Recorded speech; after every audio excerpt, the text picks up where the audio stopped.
What's up, guys? It's BLR Sports. We're back with BLRGameDay Week 14, where we've got some really good rivalry games this week that we're ready to pick. Let's get into it. All right, so the first game we got Ole Miss versus Mississippi State. So for starters, I will say that I do think Mississippi State has improved a lot this season from last season, especially on defense. However, I do think their offense has struggled a lot this season, and they're not always very consistent. And with all these things working, I still don't think they can beat the number 7 ranked football team in Ole Miss. Ole Miss has played amazing this year with their offense averaging over 500 yards per game. This is third in the NCAA. While their offense is elite, their defense is a step down, but still, I think with all these things working, they can easily beat Mississippi State. So I'm taking Ole Miss 42-10. Yeah, and then to add on to what Bo said, I mean, these teams have been rivals for a really long time playing in the Egg Bowl, and we've seen how Ole Miss has played this season, playing phenomenally with being ranked 7th in the nation. Strong and efficient rushing attack on their offense, and then a really good D line, and then great special teams. While Mississippi State has a great passing defense that limits the opposing offense from completing passes, while both teams have their strengths. Mississippi State hasn't had the best season, and Ole Miss is still, think about it, ranked 7th in the nation with a 10-1 record. I got to take Ole Miss 21-10. All right, so the next game we got Georgia versus Georgia Tech. We've seen how amazing both of these offenses are, and with both teams averaging over 35 points a game, I think facing off against each other will be a great matchup. But what I think will be the deciding factor are these defenses. Georgia's defense is amazing, and Georgia Tech is basically the opposite. They're just not consistent at all, with allowing more than an average of 405 yards a game. For this reason, I'm going to have to take Georgia 38-17. And so we've seen this season how Gunnar Stockton leads this strong Georgia offense and has continued to get better over the course of the season and is at their best point so far. And then there's a reason why Georgia's ranked 4th in the nation. And then while Georgia Tech, on the other hand, got absolutely demolished by Pitt last weekend, 42-28, I still think they get too much credit for how good they are, even though they've played bad teams. So for me, I think it's an obvious decision. I got Georgia 35-7. All right, next game we have a huge matchup against two really good Texas teams. We got Texas A&M versus Texas. So both of these teams have played very well this season with no surprise. And along with Georgia, Texas A&M is one of the few teams to have an elite offense and an elite defense, with the offense averaging more than 37.1 points per game. This is 15th in the nation. While their elite offense has done great with third and fourth down defense, which ranks second in all of college football and also allowed an average of only 22.8 points a game. With Texas, I feel like they rely on their defense 100% to keep them in close games and also keep them in the top 25. If they could change their offense and try to improve it, I think they'd be much better. So with that being said, I'm going to have to say A&M 35-17. Yeah, and then, I mean, this is, again, one of the biggest rivalries in all of football. Both are explosive teams with great qualities. For A&M, quarterback Marcel Reed has got 2,752 passing yards, 25 passing touchdowns, and 6 rushing touchdowns on the season. And then they've also got multiple wide receivers and running backs like Casey Conception and Ruben Owens II that add on to a dynamic Texas A&M offense. And then while the Longhorns have been falling short of Texas fans' expectations, they also still have their strengths. While I have a strong defense, Texas has a very strong defense, D-line in particular, that knows their plays like the back of their hand. And they also have a great offense in terms of running backs with Trevion Wisner and C.J. Baxter both healthy and contributing to a Texas offense. With both teams ranked top 25 in college football, I think it will be a close game. But just seeing on how good Texas A&M has played this season, I'm gonna have to take A&M 31-24. All right, next game we got Ohio State versus Michigan. Both of these teams have been playing very well this season. Ohio State, the number 1 ranked team in all of college football, and rightfully so. Because not only does this team score an average of 40 points a game, but they allow an average of 7.1 points a game.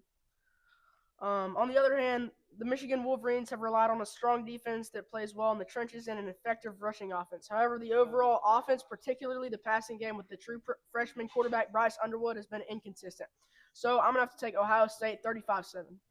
And then, so anyone that knows about football knows how good Ohio State has been playing this season, with every aspect of the team working just how head coach Ryan Day had planned before the season.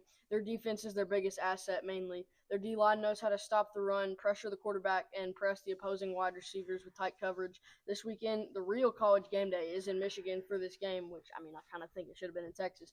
But the Michigan fans will be full of energy and fired up for this game. But I think with all of Michigan's strengths, I think Ohio State is outweighing them by a landslide. So I'm going to take the Buckeyes 45-17. All right, ladies and gentlemen, the next game we have Miami versus Pitt. Both these teams have played very well this season, both with good offenses and good defenses. With Pitt, their offense has been, I'd say, a surprise this year, being very productive and more consistent than people thought. Averaging 37.5 points a game and 409.7 yards a game. With Miami, their offense is very similar, averaging in the mid 30s in terms of offense and 427.4 yards a game. But for me, the deciding factor is the differences between these two defenses. For Pitt, their defense is pretty average, not crazy, but Miami, along with the outstanding offense they also have an elite defense. So with these two things combined for Miami, I'm going to have to say Miami 38-27. Yeah, and then like both said, both of these teams have been doing very good this season with Miami's ability to overcome adversity and a strong defense led by players like Ruben Bain and an efficient offense led by quarterback Carson Beck. They have a great chance to win this game. But like Miami, Pitt has a dynamic offense and defense that is definitely able to match Miami's playmaking ability. So for this game, I'm going to have to take the upset with Pittsburgh winning 48-42. All right, next game we got Missouri versus Arkansas. Violet, who do you like more, a Tiger or a Razorback? I guess Razorback. Yeah. Yay! Yep. So I, for one, have lost all hope in Arkansas football for obvious reasons. Our terrible defense. I'm actually surprised we held Texas to only 52 points. While Arkansas's offense has been doing really well this season, their defense, like I said, is just really bad. Missouri, on the other hand, has a good defense, one of the best in the SEC, gaining many sacks and stopping rushes. And although the passing offense struggles with Mizzou, their run game is really good. So I'm going to take Mizzou 27-14. Yeah, and then this season, Arkansas has had their worst ever football season and has caused all Hog fans to lose hope in them, like me. So then, with how Ahmad Hardy, running back, has been playing for Mizzou, they are 1,000% going to win this football game. I got Missouri 35-14. All right, next game. We have a matchup between two really good SEC teams in LSU versus Oklahoma. So I feel like playing at Memorial Stadium will give Oklahoma a big advantage in this home game for them, especially with how well their fan base is and how well they've played at home this year. Both their offense and their defense has been playing very well. With their offense, John Mateer leading the pack with over 150 yards average per game, passing around 400 yards a game.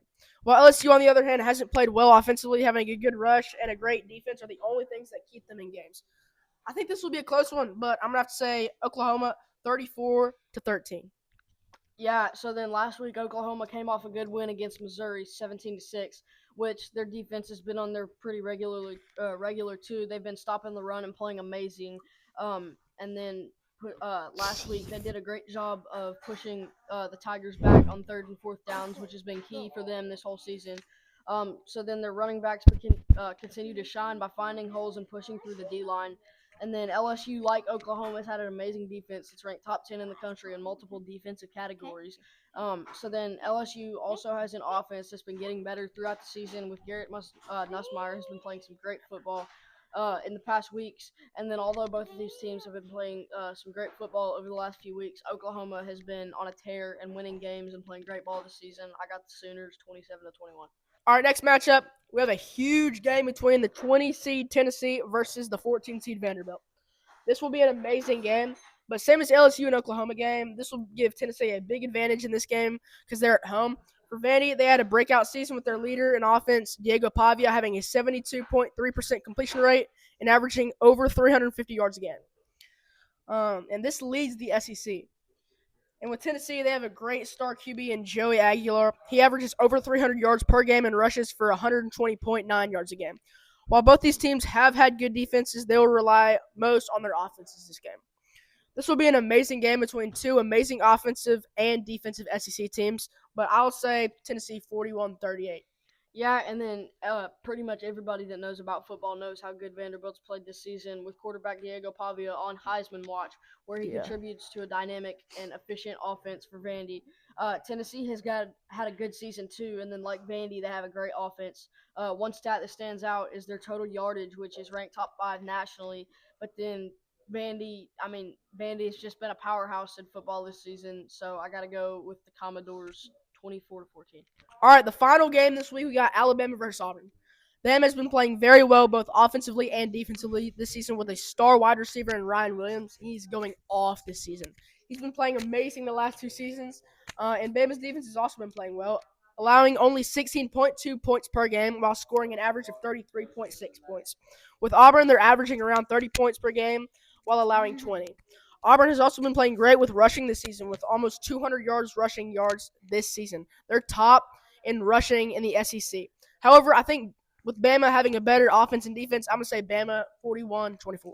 Yeah, and then another big matchup in all of college football with two Alabama teams, Alabama and Auburn. Alabama's played absolutely outstanding this season, just like they always do. With quarterback Ty Simpson leading the offense for Alabama, they've been doing a great job at completing passes and running backs finding holes to add onto their rushing yards. And then Auburn has come out ready for Bama because throughout their season, their defense has been absolutely on point. They got to put pressure on the quarterback and not create holes for opposing running backs. But for how good Bama's played, I got to take Alabama 28-17. Okay, Violet. What animal do you like more, an elephant or a tiger? I guess tiger. Tiger. Okay. Hey guys, thanks for clicking on this video.